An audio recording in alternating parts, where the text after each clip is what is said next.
Dear students, today we are going to discuss an important tool for organic synthesis and retrosynthesis, which is known as protecting group. In this section, uh, we will be discussing the need of selectivity in organic synthesis and need of protection of some functional groups in organic synthesis. As a reference material, I would prefer uh, the organic synthesis by Clayton, organic chemistry by Carey and Sunberg, part B, organic synthesis, Stuart Warren, and organic synthesis and disconnection approaches by P.S. Kelsey. So, whatever books you have, including these, you can refer for further study. So, the need of selectivity in organic synthesis. Most of the organic molecule contains more than one functional group, and most functional groups can react in more than one way. So, being an organic chemist, we often have to predict which functional group will react, where it will react, and how it will react. This is termed as selectivity. So, if we have to define the selectivity, we can define it as in a multi-functional group or multi-reactive center containing organic molecule, the tendency of a particular functional group or a reactive center to react in a specific manner while there are other opportunities for functional group also to react is known as selectivity. Basically, selectivity we can categorize in three ways. One is regioselectivity, other is chemoselectivity, and third one is stereoselectivity. Regioselectivity is refers to when we have more than one reactive center and reagent has to select where it have to react, then this comes under regioselectivity. Chemoselectivity, if you have more than one functional group and if you have to decide which functional group will react, this kind of study comes under chemoselectivity. And stereoselectivity, and in a particular reaction, what stereoisomer will formed, this is comes under stereoselectivity. Let's start.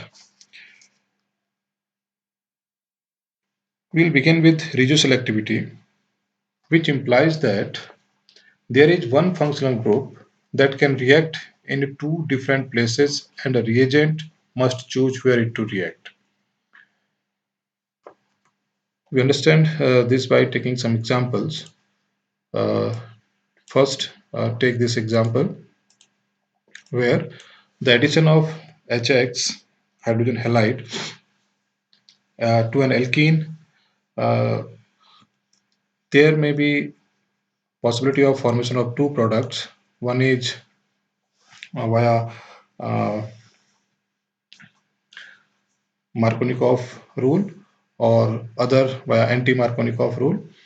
So one may lead one haloalkane and other lead two haloalkane. So this is again, there are two possibilities for this nucleophile to approach. One is at this carbon, other is at this carbon. So there will be a regioselective issue. In another example, the ring opening process of epoxide in presence of nucleophile. Nucleophile have two opportunities. It can either react on this carbon or it can react on this carbon. Again, here regioselectivity will be there. Another example where we can encounter the regioselectivity is this one. Uh, the addition of Br2 molecule in a conjugated system. So this may lead the formation of 1,2 addition product or 1,4 addition product, which is called conjugate addition also. Similarly, during the nucleophilic addition on carbonyl carbon, if we have 1,3 uh, unsaturated carbonyl system, then we have a possibility of 1,2 addition as well as 1,4 addition. In aromatic system, uh, the choice between ortho and para substitution, when an ortho, para, and meta. We have we can have ortho isomer, we can have para isomer or meta isomer. If we have to choose which isomer will form in a particular electrophilic substitution reaction, it is also a matter of regioselectivity. So most reactions of benzene ring with electron donating substrate give ortho para mixture, and if the substituent is highly electron donating, it may lead both ortho as well as para substitution. Thus, in order to achieve the control in favor of the para product, it can be done by reducing the reactivity of the substituent, or the increasing the size of that substituent, so that either by reducing the reactivity or by increasing the steric hindrance around ortho position, we can selectively favor the formation of para product. Let us take an example of this bromination of aniline. In general normal condition, when aniline is brominated in presence of water, we will get 2,4,6 tribromelanin, or we can have a mixture of ortho, para, dibromelanin, and 2,4,6 tribromelanin. However, if we if we form uh, amide derivative of that aniline by reacting it with uh, any acylating agent, say for example acetyl chloride or even acetic anhydride. So one way we will reduce the reactivity of this nitrogen atom by increasing the conjugation. Also, we can increase the steric hindrance around this ortho position by increasing the size of this substituent, so that we can get selectively the para product. Coming to the stereoselectivity, let us suppose if we have to reduce this ketone to get any one of the corresponding alcohol. To achieve this stereoselective reaction at the new stereogenic center, which is shown here, after reduction of this carbonyl group, we will have a new stereogenic center. Since this uh, carbonyl group is a prochiral, this carbon center is a prochiral center, so we can have this new stereogenic center in the product. That would somehow, if we have any group present, if we have any chiral center already present in the substrate, that may influence the stereochemistry of the product form, or the percentage of the stereoisomer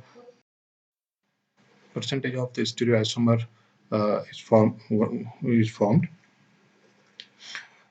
In fact, by choosing some suitable reagent or suitable reaction condition, we can control uh, the stereoselectivity in a reaction.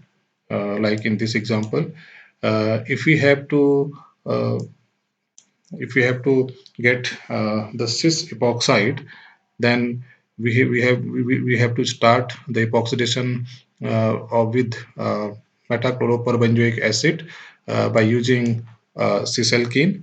Whereas if we have to get a trans epoxide, then we have to start epoxidation by using metachloroperbenzoic acid with E-alkene. In cyclic system like this, where we have a cycloketone, in this cyclohexanone system, uh, uh, the conformation of the cyclohexanone molecule can be fixed by putting some bulky group in the molecule, which will acquire the equatorial position, so that it makes this conformation rigid. And by choosing suitable reagent like NaBH4, which is less bulkier, so it will prefer to approach from this axial side. So we'll end up with a product in which OH will position at equatorial position. However, if we use a bulky reducing agent like lithium uh, uh, tertiary butoxide aluminum hydride, so it will prefer to approach from equatorial position because of the steric hindrance from axial position. So it will end up with the product in which OH group will be at axial position. So by selecting suitable reagent, we can control the stereoselectivity in any particular reactions. Here, these two are diastereomers. Therefore, if in any particular reaction one diastereomer is forming predominantly, then such reaction is known as diastereoselective reaction. Okay. Whereas if in any particular reactions possibility of formation of two enantiomers will be there, and if any one enantiomer is forming in particular, such reactions are known as enantioselective reactions. Coming to the chemoselectivity arises when we have two or more than two functional groups present in a molecule, and uh, all the groups have equal affinity towards the reagent, so there will be a chemoselective issue. Let us understand this chemoselectivity by considering some examples. Here we have two examples. This is one is paracetamol, which is a well-known painkiller, and this is salmetamol, which is an anti-asthmatic drug. So in this first example, if we have to get this target molecule paracetamol starting from this amino alcohol, then it seems if we acylate this NH2 group, we'll come up with the product. Okay. However, when we use this excess acetic anhydride as acylating agent for this amino alcohol under reflux condition in toluene, so we have a diacylated product in which both OH and NH2 group will participate in the acylation. At this position, O acylation will take place, and this position as N acylation will take place. However, when we use one equivalent of acetic anhydride in pyridine, it will give selectively the N-acylated product. This is because NH2 group is more nucleophilic and more reactive than OH group. Thus, chemoselectively, the NH2 group will react first with limited amount of reagent, and that will give us the desired product. In this case, where we have the diacylated product, when we have acylated this amino alcohol in presence of excess acetic anhydride, uh, we got this diacylated product. If we want to hydrolyze this diacylated product under basic medium, then this OH group, this ester will be hydrolyzed first uh, because the ester group is more reactive than amide group. Therefore, again, in this step, the chemoselectivity is there. In this molecule, during the synthesis of salmetamol, anti-asthmatic drug, we have three steps of reduction. One step is this one where we have used this NaBH4 as a reducing agent. Other step is this one where we have used hydrogen in palladium carbon under acidic condition.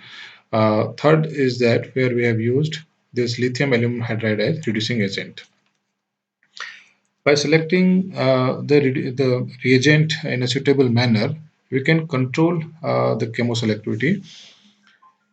Let us consider if we what will happen if we use lithium aluminum hydride in first step.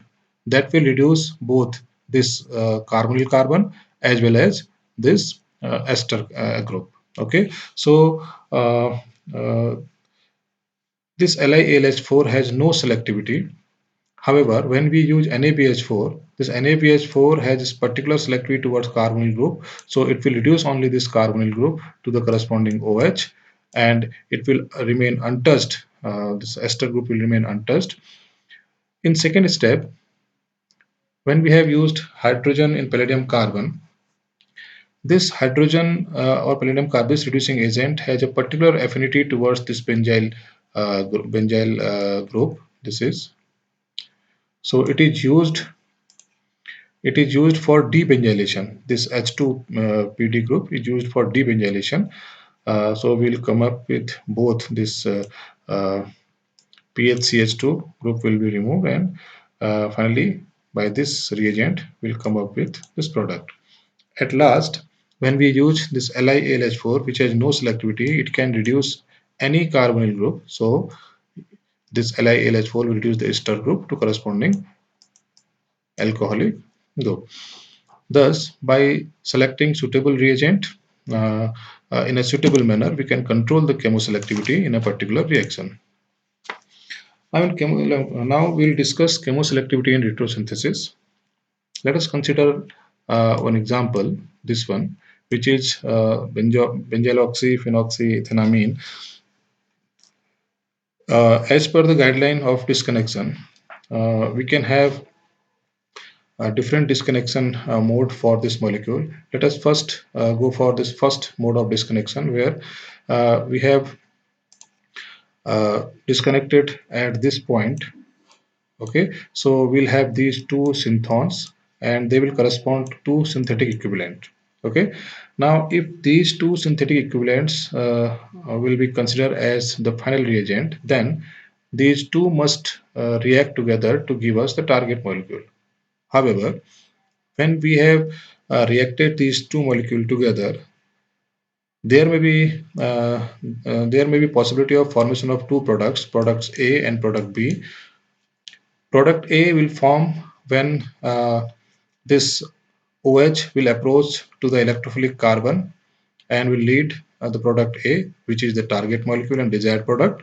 However, when nitrogen will approach to this nucleophilic carbon, it will end up with the product B, which is uh, an undesired product or byproduct. Therefore, this disconnection route will have a chemoselective issue. Similarly, now consider the second route. In this second route, let us disconnect at this point this CO bond. So we'll have the synthon these two, and corresponding synthetic equivalents are these two. Okay, if in this disconnection it looks a little bit fine in comparison to the previous one, because if both A and B will react together, then we'll get the target molecule. However, if the reactant B gives some intramolecular cyclization or dimerization kind of processes, then we'll have again the chemoselective issue because of the high nucleophilicity of nitrogen atom. So this route of disconnection also have a chemoselective issue. What could be the possible solution? One can say that, okay, disconnect some better ways, or select some better disconnection route like this. We can disconnect at this point this NC bond. So we'll have these two synthetic equivalents. One is NH3 ammonia gas, and other is this molecule. But this disconnection does not split this molecule into two halves. Again, the ammonia is a gas, so during reaction or during synthesis, it is difficult to handle this reaction. Solution 2 may be there, since from disconnection 1 and disconnection 2, we have observed that the high nucleophilicity of nitrogen is causing a problem. So it is better to prevent the nitrogen to act as a nucleophile. If we reduce the nucleophilicity, or if we reduce the reactivity of the nitrogen atom, so that will solve our purpose. So in previous example, where we have seen during the electrophilic substitution of an aniline, where selectively we have done the electrophilic substitution at electrophilic substitution at para position by increasing the size of NH2 group by putting some by using some derivatization technique. So similar techniques we can use over here. To achieve this, we can introduce a bulky or electron withdrawing group in nitrogen moiety, such as BOC tertiary butyloxy carbonyl group. Let's see what it is. Tertiary butyloxy carbonyl group we can get from this ditertiary butyl dicarbonate. Uh, to prevent this nitrogen atom to act as a nucleophile, we'll first react the nitrogen group containing a molecule with this ditertiary butyl dicarbonate. That will give us uh, this molecule, which is in carbamate. So we can write this molecule like this. This BOC is used for this blue colored functional group. Okay, and after the reaction, once we have derivatized this nitrogen in the form of carbamate, so we have reduced its reactivity by putting by this way. This lone pair of nitrogen will participate in the resonance, okay, so that its reactivity will reduce. And after the reaction, when we got the desired molecule, we can remove this protection by simple way. That is, when we treat it with trifluoroacetic acid in dichloromethane, we'll get the same amine back. So this way we have prevented the nitrogen atom for giving the side reactions, and at the end of reaction we have again uh, uh, removed this protection by simple acid treatment. Okay, so after the preventing the nitrogen atom to act as a nucleophile, whatever disconnections we have in either in disconnection 1 or disconnection 2 in previous slide, we can get the target molecule. This was from disconnection first. This was one of the synthetic equivalent or reagent. First, we will protect or prevent it uh, to prevent nitrogen to act as a nucleophile by reducing its reactivity. We have reacted it with this ditertiary butyl dicarbonate. Okay, and then we have reacted it with the second reagent, and finally we have removed this protection by treating it with trifluoroacetic acid in CS2Cl2, and we got the desired target molecule. In second, same thing we can do with the second disconnection, where this is one of the synthetic equivalent or reagent. First, we will protect the nitrogen of this molecule by treating it with ditertiary butyl dicarbonate, and we then later on we will react it with the second reagent, and finally we remove this protection by uh, treating it with trifluoroacetic acid and CS2Cl2. So we have seen that the chemoselectivity, which was creating problem in the disconnect in the synthesis of the target molecule, we have used some technique. We have reduced the reactivity. We have prevented some functional groups to react in between the reaction. That kind of approach is known as protection, and removal of this technique is known as deprotection. So in first section we have seen that what is the need of selectivity in chemical synthesis or organic synthesis, and how we can control the selectivity. Particularly we have focused mainly on chemoselectivity, and we have come out with the conclusion why protection of some particular functional group is required and how it can be done, and how the protection can be removed at the end of reaction. So in coming section In next section, we will discuss the protection of some functional groups, important functional groups under protecting group parts 2.